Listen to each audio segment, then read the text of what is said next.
আসসালামু আলাইকুম ভিউয়ার্স, কেমন আছেন? আশা করি সবাই ভালো আছেন। এই দেখুন, আজকে আরেকটি সুন্দর একটি নকশা নিয়ে আপনাদের সামনে উপস্থিত হয়েছি। এটা কিন্তু ছোট্ট একটা আমল। এই ছোট্ট একটা আয়াতের সাহায্যে আপনারা গায়েবী খবর জানতে পারবেন। যেকোনো আপনি যেকোনো আপনারা কিন্তু জানতে পারবেন যেকোনো মানুষের মনের কথা, এবং কি আপনার কালকে কি হবে না হবে, এবং কি কার কি হয়েছে না হয়েছে সবকিছু A to Z আপনারা এই গায়েবী খবরের মাধ্যমে জানতে পারবেন। আর হ্যাঁ, আপনারা কিভাবে জানবেন সেটাও আমি বিস্তারিতভাবে বলবো।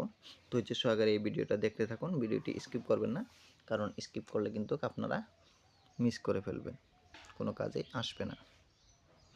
আর হ্যাঁ, আপনারা যদি নতুন হয়ে থাকেন তাহলে অবশ্যই আমার এই চ্যানেলটি সাবস্ক্রাইব করে এই চ্যানেলের সাথে থাকুন। অনেক কিছুই জানতে পারবেন এবং কি শিখতে পারবেন। আজকে আমি যেই আমলটি নিয়ে আপনাদের সামনে উপস্থিত হয়েছি, এই আমলটি হচ্ছে গায়েবী খবর জানার জন্য। এই এই আমলের মাধ্যমে গায়েবী খবর অবগত হইবার তদবির এটা। ঠিক আছে, ছোট্ট একটি নকশা দেখতেই পারতেছেন। এই ছোট্ট একটি আমলের মাধ্যমে আপনারা কিন্তু গায়েবী খবর জানতে পারবেন। আর হ্যাঁ, আপনারা কিভাবে জানবেন, হ্যাঁ এটাই হচ্ছে মেন ব্যাপার। আপনারা এই নকশাটার মাধ্যমে কিভাবে গায়েবী খবর জানবেন বা জানতে পারবেন সেটা আমি বিস্তারিতভাবে বলতেছি, ধৈর্য সহকারে শুনতে থাকুন।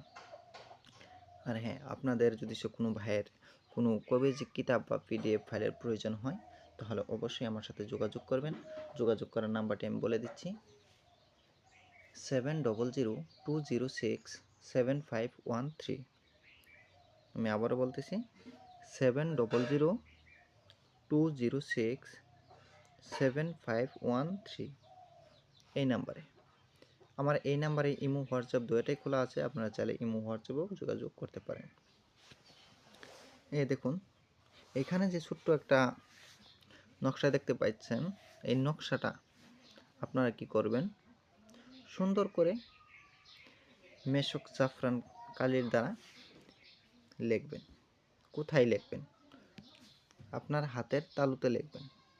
আপনার ডান হাতের তালুতে এই নকশাটি সুন্দর করে লিখবেন, যাতে ভুল না হয়। দেখতে পারতেছেন অনেক ছোট্ট একটি মন্ত্র দোয়া। এই ছোট্ট দোয়াটি আপনার হাতের তালুতে লিখবেন, ডান হাতের তালুতে লিখবেন। লেখার পরে আপনারা কি করবেন, সুন্দর করে পাক পবিত্র অবস্থায় কিন্তু লিখবেন, শুদ্ধ বস্ত্র পরে, এবং কি যেই বিছানাতে আপনি ঘুমাবেন সেই বিছানাটা যাতে পাক হয় তাহলে খুবই ভালো হবে। ঠিক আছে, আপনারা ডান হাতের তালুতে সুন্দর করে এই নকশাটি লিখে যখন আপনি ঘুমিয়ে যাবেন তার আগে কিন্তু এই নকশাটি লিখবেন।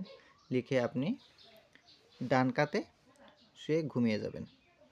তখন কি হবে, আপনাকে রাত্রে স্বপ্নের মাধ্যমে কিন্তু কোনো একটা রূহ এসে আপনাকে সব কিছু জানিয়ে দিবে।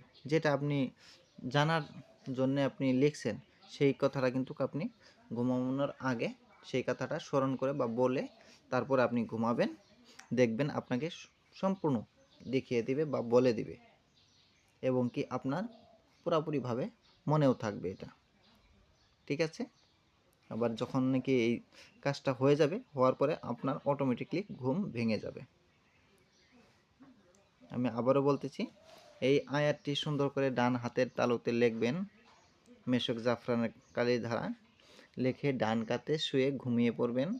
আর যার জন্য আপনি দেখবেন হাজিরা বা কোনো কিছু, তার কথা স্মরণ করে বলে আপনি ডান কাতে শুয়ে ঘুমিয়ে পড়বেন।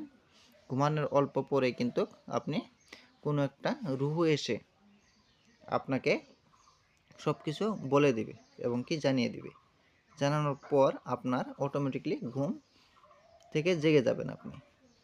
ঠিক আছে, আমি ভিডিওটা আর বেশি বড় করব না। আপনারা সবাই দোয়া করবেন আমার জন্য, আমি যাতে ভালো কিছু দিতে পারি, আপনাদের উপকারে আসে। সবাই ভালো থাকেন, সুস্থ থাকেন। খুদা হাফেজ। আবার দেখা হবে অন্য একটি ভিডিওতে। এরকম পুরাতন আদি যুগের কোনো কিছু নিয়ে আসার চেষ্টা করব আপনাদের সামনে। আপনারা শুধুমাত্র দোয়া করবেন।